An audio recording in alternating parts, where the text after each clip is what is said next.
तो दोस्तों, ये कहानी एक क्रूर और कपटी राजा की है जिसको अपने राज्य के मंत्री की बेटी से प्यार हो जाता है और वो किसी और को प्यार करती थी। जब ये बात राजा को पता चली तो इन दोनों को एक गुप्त महल में बुलाता है और फिर उनके साथ क्या करता है देखते हैं इस कहानी में, तो अंत तक बने रहिए। तो दोस्तों, बहुत पुराने समय की बात है। एक ऐसा राज्य जिसका नाम लोग लेने से भी डरते थे। काष्ठगढ़, ऊंची काली दीवारें, कटे सिरों से बने दरवाजे और महल के चारों ओर उठता धुआं इस बात की गवाही देते थे कि यहाँ कोई मानव नहीं बल्कि क्रूरता राज करती थी। उस राज्य का शासक राजा व्योमकेतु, उसकी आंखें ऐसी थीं कि जिन पर पड़ जाए वह व्यक्ति खुद को नग्न और असहाय महसूस करता। प्रजा राजा से नहीं बल्कि उसकी तलवार अंधक से डरती थी। इस तलवार के बारे में कहा जाता था कि वह प्यास सिर्फ खून से बुझती है। लेकिन इस क्रूरता के साम्राज्य में राजा के हृदय का एक ही कोना नरम था, वजीर की बेटी रुक्मणी। रुक्मणी चांद की शीतलता जैसी थी, सुंदरता इतनी कि महल की मोमबत्तियां भी उसके आगे फीकी पड़ जाती। वह बुद्धिमान, शांत और दयालु थी, राजा की बिल्कुल विपरीत। राजा रुक्मणी को देखता तो कुछ पल क्रूरता भूल जाता और ठीक यही बन गया उसकी बर्बादी का कारण। रुक्मणी के दिल में किसी और का बसेरा, एक गरीब पर नेक दिल युवक अर्जुन। अर्जुन राज्य की सीमा के बाहर छोटे से गांव का रहने वाला था। वह लकड़ियां बेचकर जीवन चलाता था, लेकिन उसकी आंखों में सपने थे और रुक्मणी उन सपनों का सबसे उजला हिस्सा थी। उनका प्रेम एक बीज की तरह था, धीरे धीरे छुपकर बिना आवाज के बढ़ता हुआ। किसी को इस प्रेम का पता नहीं था, न राजा को, न वजीर को, न प्रजा को। ये प्रेम ही राजा के भीतर तूफान बनने वाला था। एक दिन राजा ने रुक्मणी को शाही दरबार में बुलाया। ड्योढ़ी पर खड़े पहरेदारों ने जैसे ही उसका नाम पुकारा, महल की हर दीवार पर तनाव उतर आया। दरबार का विशाल हॉल शांत था, इतना शांत कि दीपकों की लौ की फड़फड़ाहट तक सुनाई दे रही थी। राजा व्योमकेतु सिंहासन पर बैठा था, उसकी तलवार अंधक उसके दाएं हाथ में टिकी थी। रुक्मणी ने कदम बढ़ाए। राजा ने उसे देखते ही हल्की मुस्कान दी, एक ऐसी मुस्कान जिसमें प्रेम से ज्यादा आत्मविश्वास था, जैसे उसे यकीन हो कि उसकी इच्छा ही कानून है। कुछ पल बाद राजा बोला, रुक्मणी, मैं तुम्हें अपनी रानी बनाना चाहता हूं। यह सुनते ही उसके पैरों तले जमीन खिसक गई। उसने खुद को संभाला, चेहरे पर भाव छिपाए, पर भीतर तूफान उमड़ने लगा। उसने सोचा, अगर मना किया तो जान जाएगी, अगर हां कहा तो अपने अर्जुन को खो देगी। चंद क्षणों की चुप्पी के बाद उसने वो कहा जिसकी किसी को उम्मीद नहीं थी, महाराज, मैं किसी और से प्रेम करती हूं। दरबार में जैसे तूफान उतर आया। राजा की उंगलियां तलवार पर कस गईं। उसके चेहरे पर पिघलती उदासी और उभरता क्रोध एक साथ झलकने लगा। मगर राजा अजीब तरह से शांत रहा। उसने कहा, नाम क्या है उस भाग्यवान का? अर्जुन। राजा ने आंखें बंद की। उसके चेहरे पर एक अजीब बेचैन मुस्कान खिली।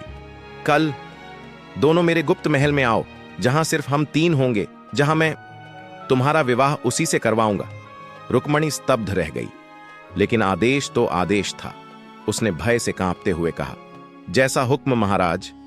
अगले दिन सुबह आकाश में काला लाल रंग उभर आया था। सूरज ने भी चेतावनी दी हो। रुक्मणी और अर्जुन जंगल के भीतर उतरते गए। पेड़ों के बीच सन्नाटा जमा था। किसी पक्षी की आवाज नहीं, किसी जानवर की सरसराहट नहीं, बस एक अदृश्य डर जो दोनों की गर्दन के पीछे सांसें छोड़ रहा था। अर्जुन बोला, रुक्मणी, मुझे कुछ ठीक नहीं लग रहा। रुक्मणी का हाथ अर्जुन के हाथ में कांप उठा।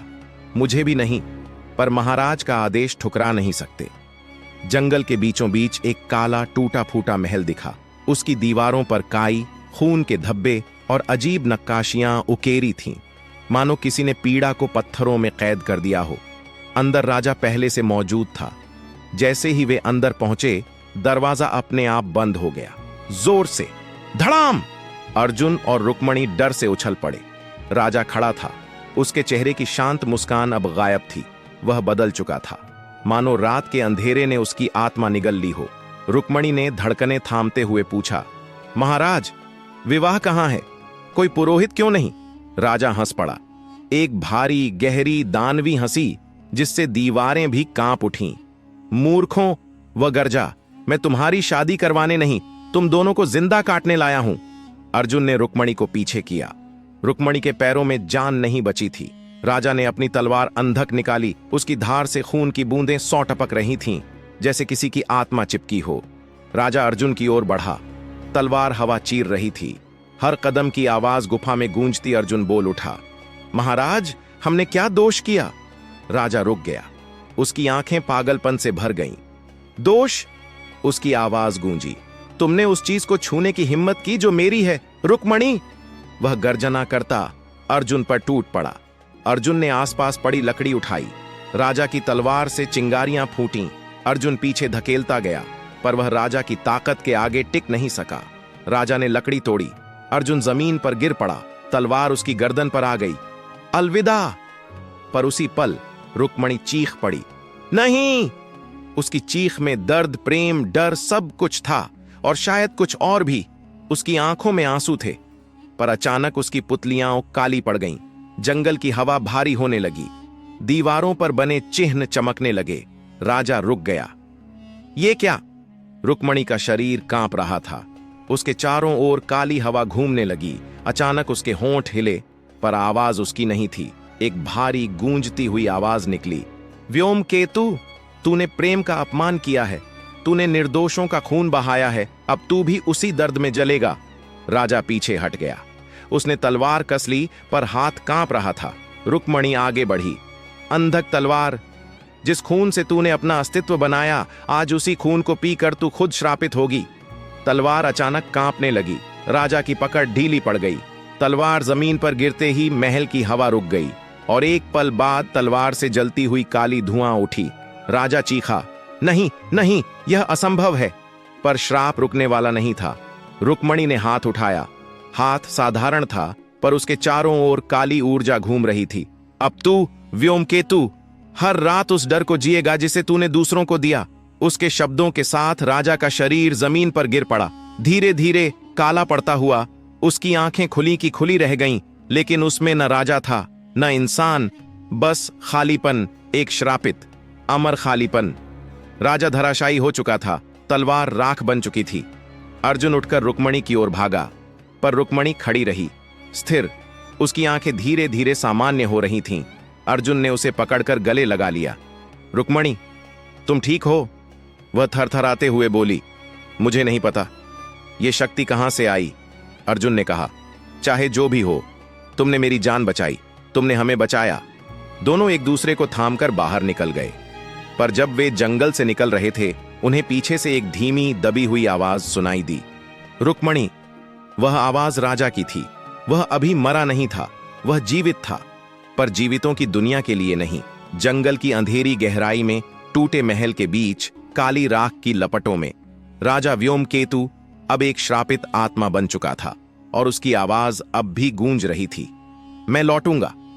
कहा जाता है कि अर्जुन और रुक्मणी बच तो गए, पर हर रात उन्हें जंगल से राजा की फुसफुसाहट सुनाई देती, मैं तुम्हें नहीं छोड़ूंगा। राजा मरकर भी समाप्त नहीं हुआ था, क्योंकि प्रेम का अपमान देवताओं को भी क्रोधित कर देता है, और श्रापित आत्माएं कभी चैन से नहीं जाती। कहानी जहां खत्म लगती है, वहीं से उसकी परछाई शुरू होती है।